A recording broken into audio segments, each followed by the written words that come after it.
Moi! Mä ajattelin teille kertoa tällä videolla vähän mun ajatuksia symbolisoittotekniikoista.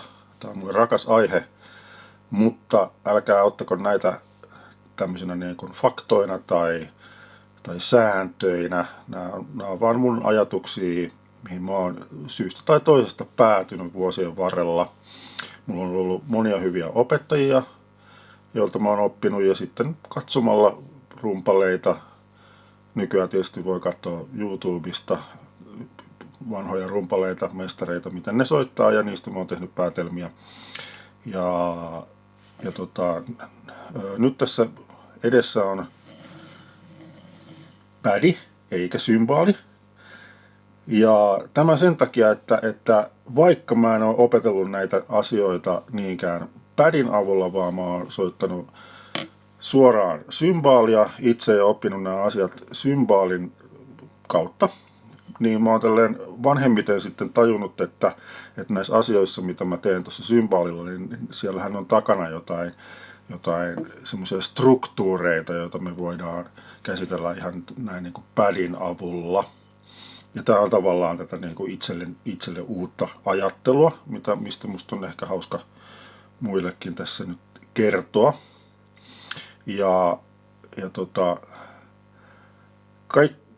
Mun mielestä tämän voi tiivistää nämä symbaalit, nimenomaan tekniikat, nyt sitten niin kuin kahteen tämmöiseen käsitekniikkaan. Ensinnäkin me soitetaan jazz-symbaalia, niin me soitetaan lähes poikkeuksetta aina näin niin kuin peukalo ylöspäin niin sanotulla French grip tyylillä. Me ei soiteta tällä tavalla, niin kuin me soitetaan rumpua, joten monet semmoiset rumputekniikat, mitkä on sinänsä hyviä, niin niistä ei välttämättä ole kauheasti hyötyä silloin, kun me ollaan täällä symbaalissa, koska me soitetaan näin. No, me voidaan kuitenkin tähänkin nyt sit soveltaa moniin niitä oppeja, mitä me käytetään sitten niin kuin tässä tämmöisessä German tai American gripissä, tai miksi näitä nyt sanotaankaan. Ei suoraan, mutta tosiaan voidaan soveltaa. Ja mä opin näitä jossain vaiheessa, kun mä katsoin YouTubesta erilaisia videoita, missä Fred Kruberin oppilaat kertoivat, mitä Fred Kruber heille opetti. Ja niissä monista kävi ilmi, että siellä opeteltiin tämmöisiä niin kuin French grip-tekniikoita pädillä. Ja mä kovasti ihmettelin, että minkä ihmeen takia niitä nyt pitää opetella, kun ei kukaan soita rumpuja tällä tavalla. Tämä on hirveän hankala tapa. Tässä on paljon enemmän järkeä soittaa rumpua näin. Mutta sitten mä tajusin, että jazz-rummutuksessa on monia tilanteita, missä me hyödytään siitä, että me soitetaan näin peukalo ylöspäin. Ja tietysti tärkein on tämä symbaalisoitto, mutta me soitetaan myös usein suteja tällä tavalla, koska me voidaan sillä tavalla, tällä tekniikalla peukalo ylöspäin me voidaan helposti tehdä tämmöistä sivuliikettä, mikä on näin aika pirun paljon vaikeampi kuin meidän käsi nyt. Ei nyt kauhean paljon tuossa niin liiku, mutta liikkuu hirveän paljon näin. Niin. Siksipä French grip-tekniikat. No, mä en ole tietenkään Fred Kruberin tunneilla käynyt, mutta ja harvapa siellä on käynytkään suomalaisista Kai Hahto ainoana, mutta sitten on näitä hänen oppilaitensa videoita, missä sitten he kertovat, mitä Fred Kruber opetti. Ja mä nyt en väitä tässä puhumani Fred Kruberin suulla, vaan mä keskityn siihen, mitä mä itse ajattelen näitä juttuja nimenomaan niin kuin symbaalin kautta. No, me voidaan lähestyä tätä tekniikkaa tällä tavalla tutun 4 peruslyönnin kautta, mikä on toivottavasti meille kaikille tuttua täältä rumpuasioista ja nyt tälleen symbaaliasioissa, niin me ollaan tässä French grip-hommassa, niin asiat on vähän erilaisia. No ensinnäkin, tässä French gripissä on yksi merkittävä asia. Me voidaan liikutella tätä kapulaa tällä tavalla ylös alas pelkästään sormilla. Oikeastaan pelkästään 2 sormella. Se ei onnistu tässä tekniikassa ei mitenkään. Meidän on pakko liikuttaa vähintään rannetta, että me saadaan kapula liikkumaan ylös alas. Mutta tässä meillä on tämmöinen mahdollisuus. Ja tämä on tosi tärkeä asia nyt sitten symbolisoidussa. Meidän kannattaa hyödyntää tätä. Me voidaan soittaa symbolia pelkästään näillä sormilla, että ranne ei liiku eikä mikään muu kädessä ei liiku. No jotkut teistä on nyt sitten kuullut tämmöisiä tarinoita, että olisi hyvä soittaa rumpuja mahdollisimman isoilla lihaksilla.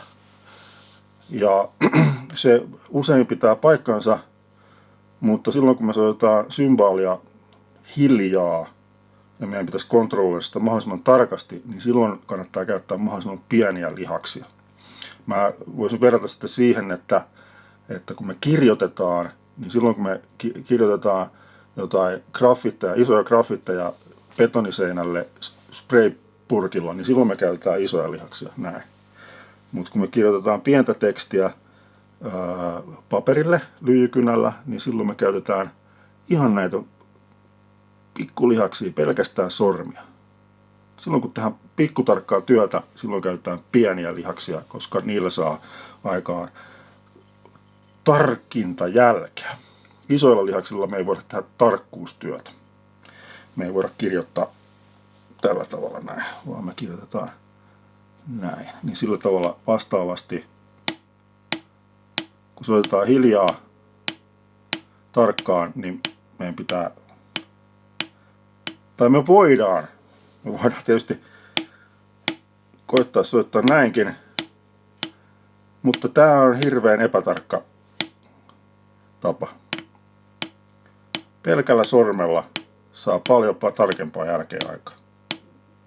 Noniin, mikä olisi meidän full stroke? No se miten Fred Kai sitä opetti on tällainen.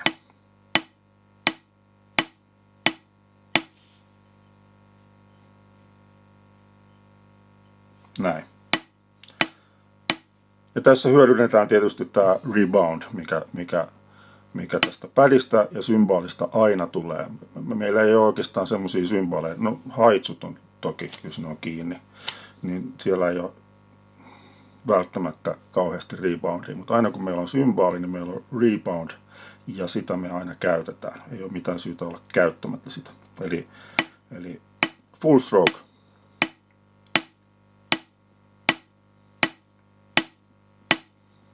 Näin. Mutta mulla on vielä toinen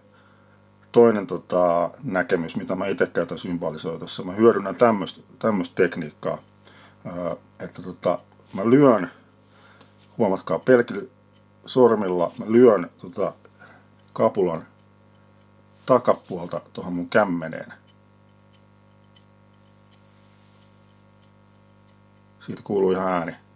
Niin sitten kun tämä käsi asetetaan tiettyyn paikkaan, niin mä voin yhdistää sen, että se osuu samaan aikaan tuohon symboliin. Siitä syntyy aika hauska tommonen soundi ja tää on hyvin kontrollissa. Tää on tämmöiseen, niin jos mä soitan vaikka hitaalla tempolla pelkkiä neljäsosia symbolia, niin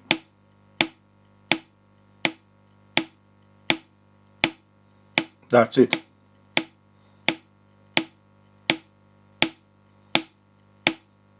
Mutta jatketaan näitä peruslyöntejä, eli full stroke. Tää voisi olla nyt sitten downstroke.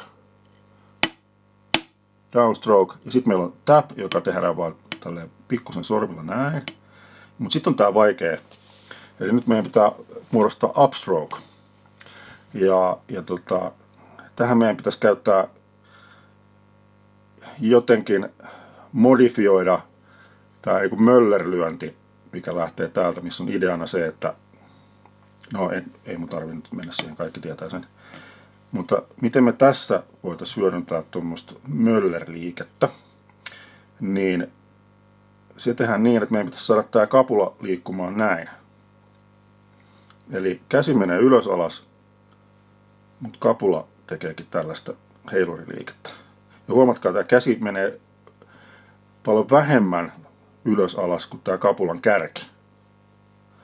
Niin silloin me saadaan vipuvartta siihen, joka on käytännössä meille sitten nopeutta ja voimaa.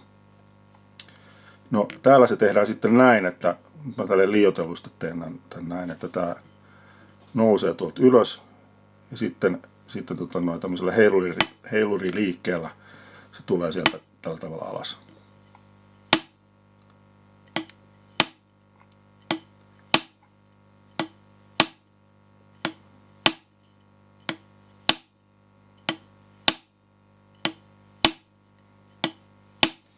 Eli tämmönen lyönti.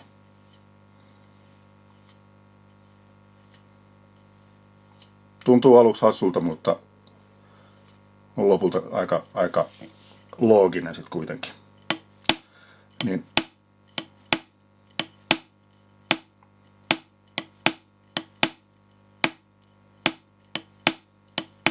Me saadaan tämmönen lyöntien sarja aikaan tässä. Mutta mennään vielä, otetaan ihan vaan niinku tää niinku downstroke, upstroke yhdistelmä.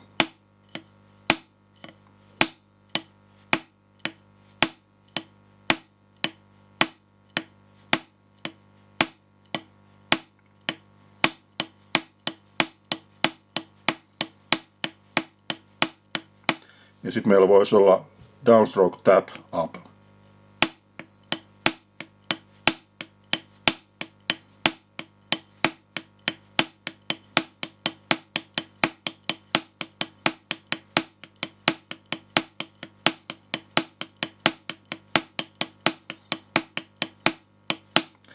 Näin, tai sitten full down, tap, up.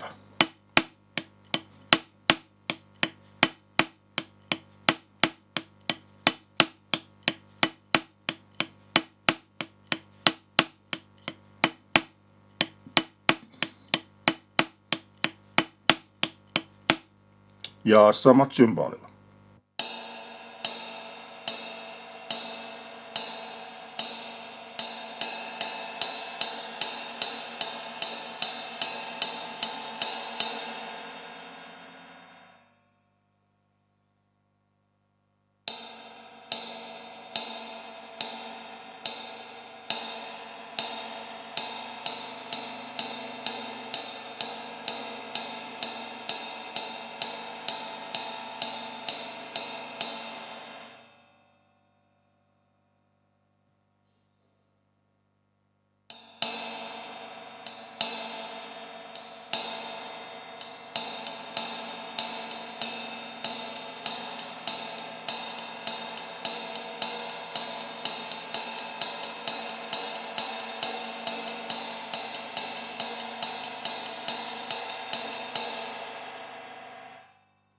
Käännetään tämä nyt shuffleiin sitten tämä sama. Eli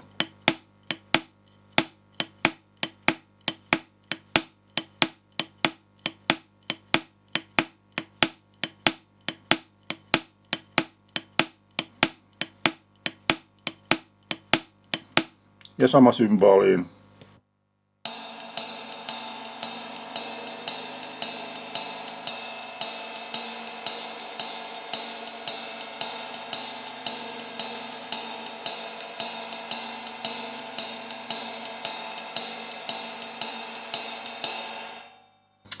Ja nyt me voidaan tehdä sitten tässä erilaisia simppeleitä harjoitteita. Näitä voi nyt keksiä vaikka mitä, mutta otetaan vaikka jotain vaikka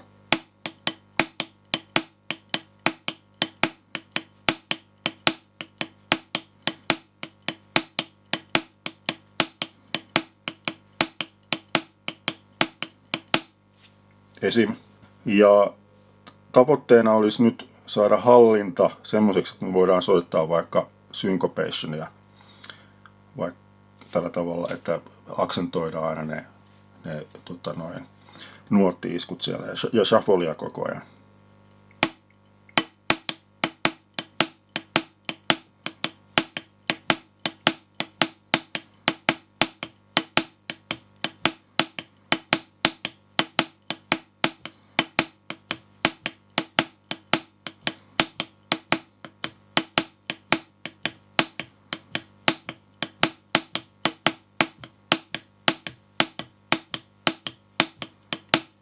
ja niin poispäin.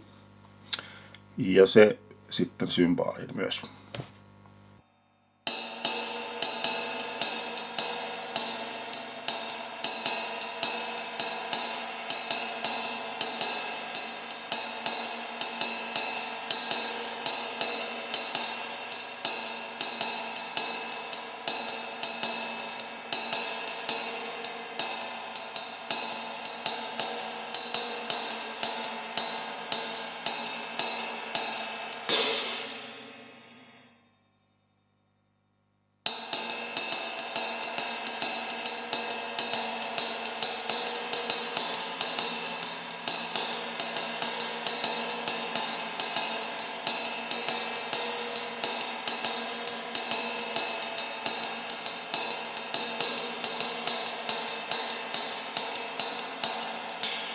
Nyt mitä tätä voi hyödyntää sitten raidikomppiin, niin esimerkiksi näin.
Tämä tekniikka on tämmöinen hitaiden ja medium-tempojen tekniikka. Itsellä kovin nopeasti näin ei voi soittaa, eikä kannatakaan, koska se rupeaa kuulostaa jossain vaiheessa aika semmoiselta tukkoselta. Se ei jotenkin hengitä sitten, kun tässä kuitenkin niin kuin pidetään aika tiukasti kiinni ja käytetään paljon forcea, niin sitten meidän pitää vaihtaa tekniikkaa.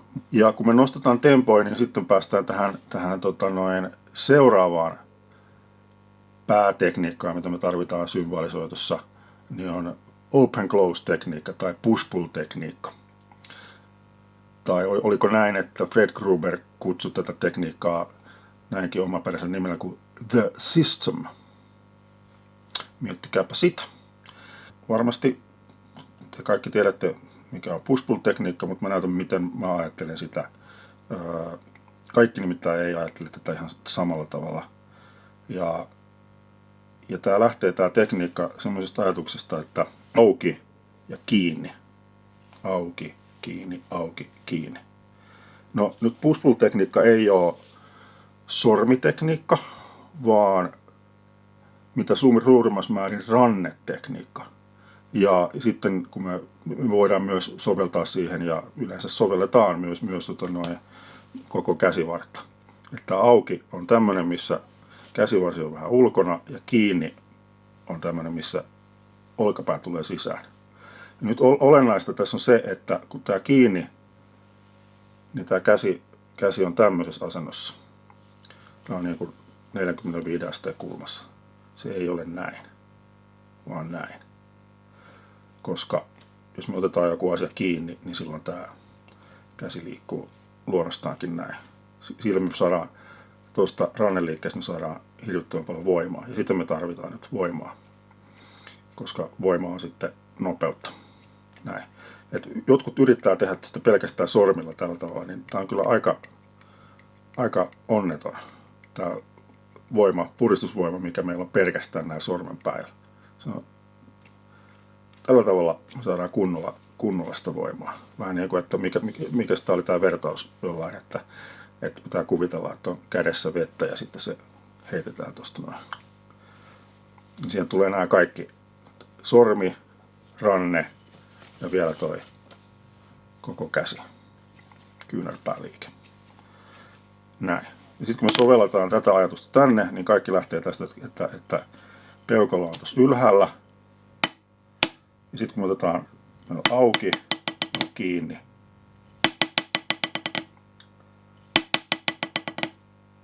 Näin.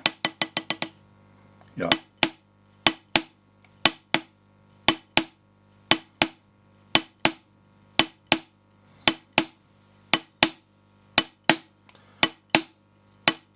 tässä on paljon voimaa, mitä me saadaan tästä irti.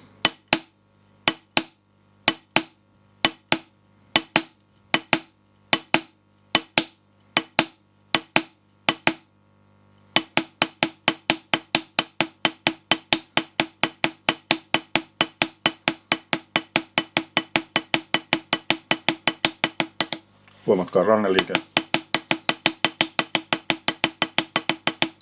Ja sitten se, mitä me tarvitaan tästä symbolikompia, on jälleen kerran shuffle-rytmiä.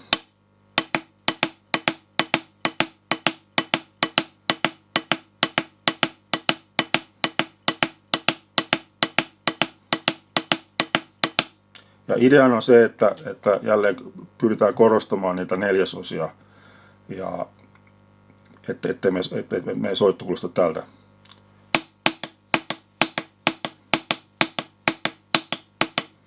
Niin kuin se aloittelijoilla yleensä kuulostaa. Me tarvitaan, jotta me saadaan hyvä svengi, niin ne neljäsosat sieltä esiin.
Tästä me päästään siihen, mitä Klaus Suonsari mulle aikoinaan Popiats-konsalla opetti.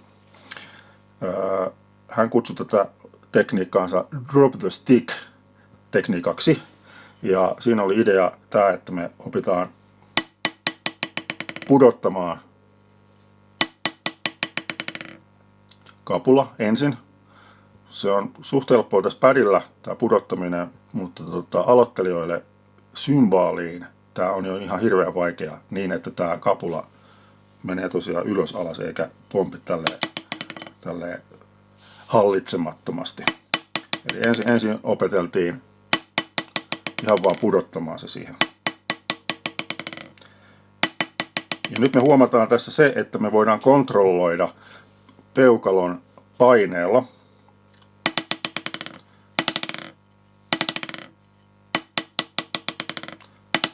sitä nopeutta, miten se tuossa pomppii tuossa padilla. Ja nyt kun tämä on hallussa, tämä asia tässä tekniikassa, by the way, niin kuin äskeisessäkin, niin tämä fulcrum on näin, että peukalo ja etusormi on vastakkain.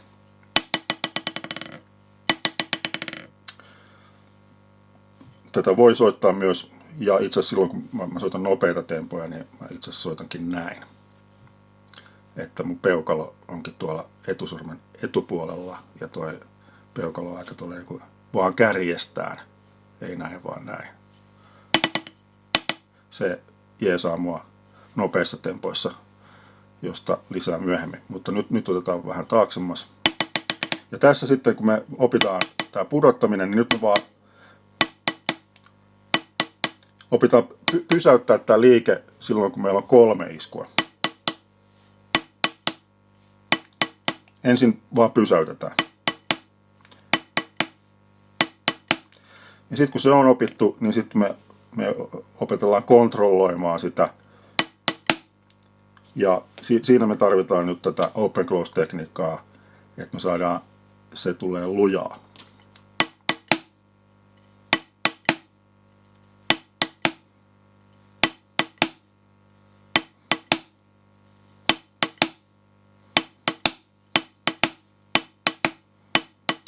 Tätä usein on hyvä harjoitella tosi hitaasti ensin. Mutta siitä ei pidä tehdä sitä päätelmää, että noin kannattaisi soittaa tällä tekniikalla hitaasti. Tämä ei ole paras tekniikka hitaaseen soittoon. Tämä on medium ja up tekniikka. Nuo edelliset tekniikat mun mielestä toimii paremmin hitaisiin tempoihin sitten. Mutta tämä on sitten, mutta hitaasti kannattaa kuitenkin harjoitella. Ja nyt on tärkeä juttu on tässä hiffata se, että toi skip note tuolla välissä, sitä ei tarvitse eikä kannata kontrolloida millään muulla kuin tällä peukalon paineella, niin kuin tässä pudotustehtävässä tehtiin.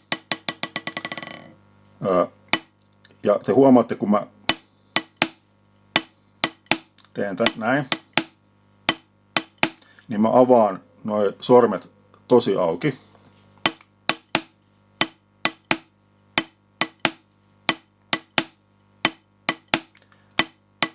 Melkein niin auki kuin ne saa. Ja siinä on se syy, että sillä tavalla mä saan, kun ne sormet on siellä kaukana, niin kun mä vedän sieltä, niin mulla on maksimaalinen poveri.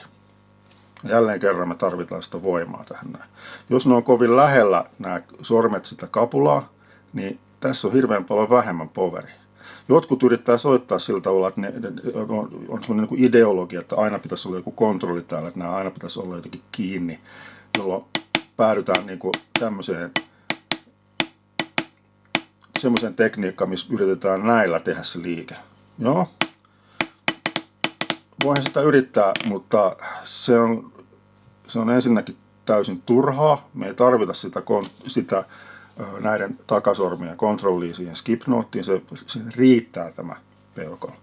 Ja sitten se vaan hidastaa meitä ja ei me oikein hyödytä siitä mitään.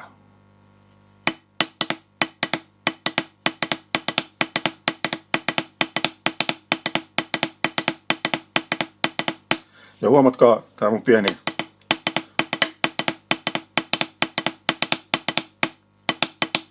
mikä tulee tästä, minkä mä opetin, tämä open close tekniikka. Että se luonnostaan me saadaan lisää, kun me vähän otetaan tuolta apuja, niin me saadaan lisää voimaa siihen 1 ja 3.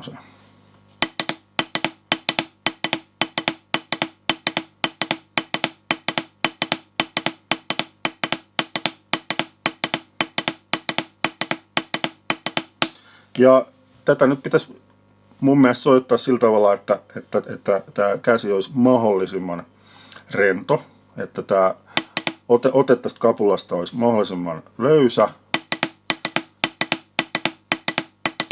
Että se kaikki voima, mikä siinä on, niin tulisi vaan näistä liikkeistä, eikä niinkään semmoisesta niinku tiukasta. Se rupeaa soundaa aika huonolta, jos tätä puristaa tälle. Ja eikä se sitten oikein svengaa yhtä paljon kuin.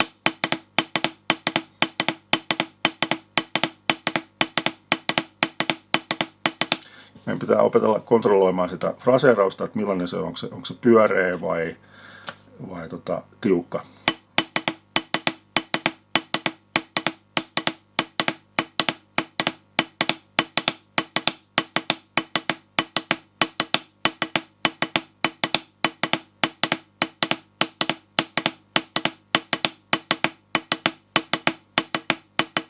Näin.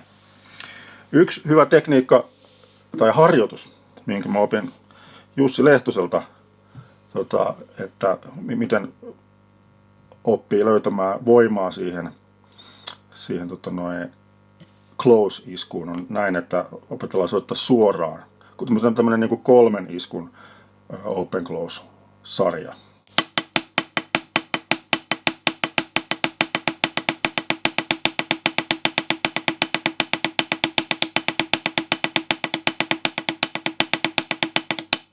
Näin. Ja sitten näitä kaikkia symbaaleja.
Sitten on tämmöinen asia, että jos me halutaan aksentoida sitä symbaalia vähän modernimmin, niin sillä tavalla, että meillä tulee sinne synkoopeille aksentteja, että me ei poimitakaan niitä ykkösiä ja kolmosia sillä tavalla hard pop tyyliin, niin sitäkin meidän pitää harjoitella, koska se ei ole kauhean helppoa.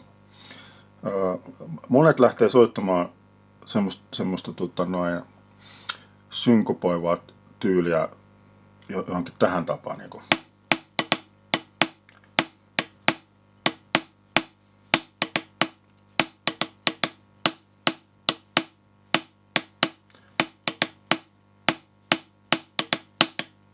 Jotenkin näin. Et siinä on koko ajan vaan sitä niin kuin tuommoista synkooppiasiaa.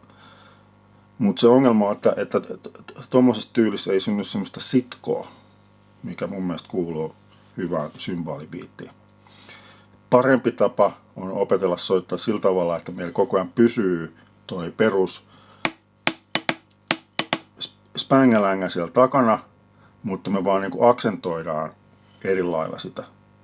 Ja tähän meillä voi olla vaikka erilaisia harjoituksia, vaikka tämmönen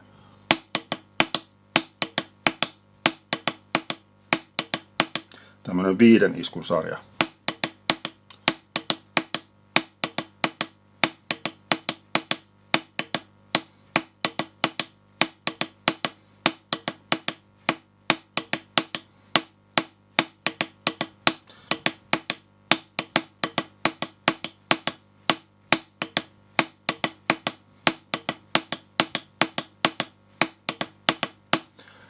Näin. Kuulostaa vähän tyhmältä tähän pädiin soitettuna, mutta sitten kun sitä soittaa symbaaliin, niin se kuulostaa tutummalta ja fiksummalta. Näin.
Niin, sitten kun mennään vähän nopeampiin tempoihin, niin sitten me vaan suoristetaan tätä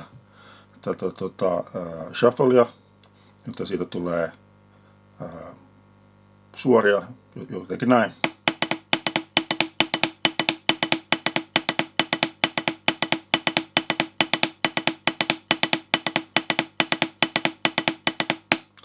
Ja jälleen kerran tämä vaikea pala on tämä close-lyönti, miten siihen saa sitä voimaa, ettei käy, että kuulostaa vaan tältä.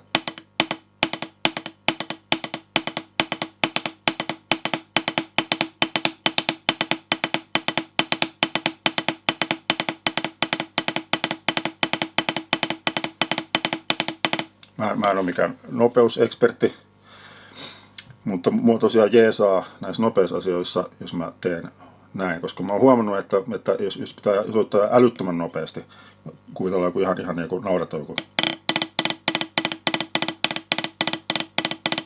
niin sen periaatteessa pystyy tekemään näillä 2 sormella, niin että mä vaan pudotan tonne ja kontrolloin sitä tällä paineella. Ja sitten mä vaan nostan sen. Ja nyt jos siihen nyt pystyy lisäämään nämä muut sormet, niin sitten saa enemmän sitä ykköstä sieltä esiin. Mutta jos me mennään johonkin tämmöisiin älyttömiin nopeuksiin, niin kyllä se aika lailla on sitten täällä edessä se. Periaatteessa tolleen voi soittaa, mikä siinä, ja olen nähnyt monia soittavakin tällä tavalla. Ongelmaksi tulee se kaikki muu siinä sitten. Että... Joo, mutta tämä ei ole ehkä mun spesiaaliala nyt, tämä tämmöinen ultranopea tempo. Mutta kuitenkin yksi miten itse olen löytänyt, että saa hyvää kontrollia, on just, että kun treenaa tätä 3 sarjaa, sitä, minkä Jussi opetti mulle, ja sitten toisaalta tätä niin kuin 5 iskusarjaa. Eli jotenkin näin.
No niin, tämmöisiä ajatuksia mulla oli symbalisoitosta.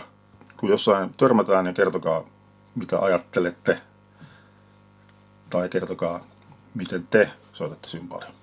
Kiitos, moikka.